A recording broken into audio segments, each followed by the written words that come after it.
नमस्कार मित्रांनो, आपण पाहतात विदर्भ राज 358। नमस्कार मित्रांनो, आज आपण नाशिक येथील तपोवन या शहरात तपोवन येथे आलेलो आहोत आणि तपोवन अख्ख्या महाराष्ट्राला सुपरिचित झालेलं आहे।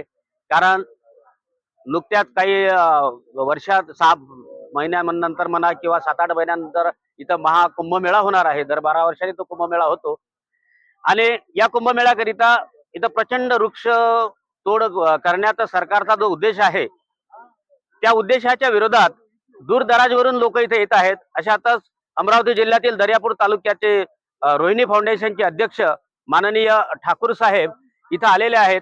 तेव्हा त्यांच्याशी आपण सहज चर्चा करणार आहोत। दादा, मला सांगा, आपण 485 किलोमीटरवरून आलात, काय सांगाल? सर्वप्रथम तर मी नाशिककरांनी इथे उभारलेल्या वृक्षाच्या विरुद्ध लढा, वृक्ष कत्तलीच्या विरुद्ध जो लढा उभारला, त्यांना मी सॅल्यूट करतो। आणि इथे येण्याचा उद्देश हाच आहे की त्यांच्या लढ्यामध्ये आम्ही पण अमरावतीकर सामील आहोत आणि त्यांना शक्ती अधिक प्रोत्साहन देण्यासाठी आम्ही इथे आलेलो आहोत। बर, शिवसेना दर्यापूर तालुक्याचे सचिव निलेश पारडे सुद्धा आपल्या सोबत आहेत, काय सांगाल? नमस्कार, मी निलेश पारडे, सचिव रोहिणी फाउंडेशन दर्यापूर। सर्वप्रथम जे गजानन देशमुख यांनी म्हटलं आहे की तो 3 कुंभमेळावे झालेले आहेत, पण कोणत्या साधूला अडचण नाही।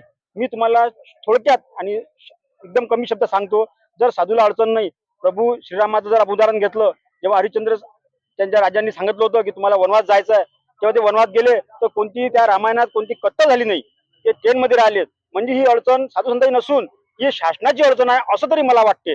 म्हणून मी शासनाला सुद्धा विनंती करतो की तुम्ही ज्या हिंदुत्वाच्या भरोशावर जे राजकारण करत आहेत, हे कुंभमेळा हा हिंदूचाच आहे, म्हणून ही कत्तल रोखल्या गेली पाहिजे। याचा मी रोहिणी फाउंडेशन ठाम निषेध करतो व येणाऱ्या भविष्यात अशीच कुठेही कत्तल होऊ नये यासाठी मी त्यांना म्हणजे विनंती करतो।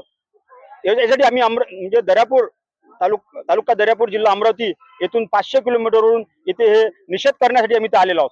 बरं, धन्यवाद।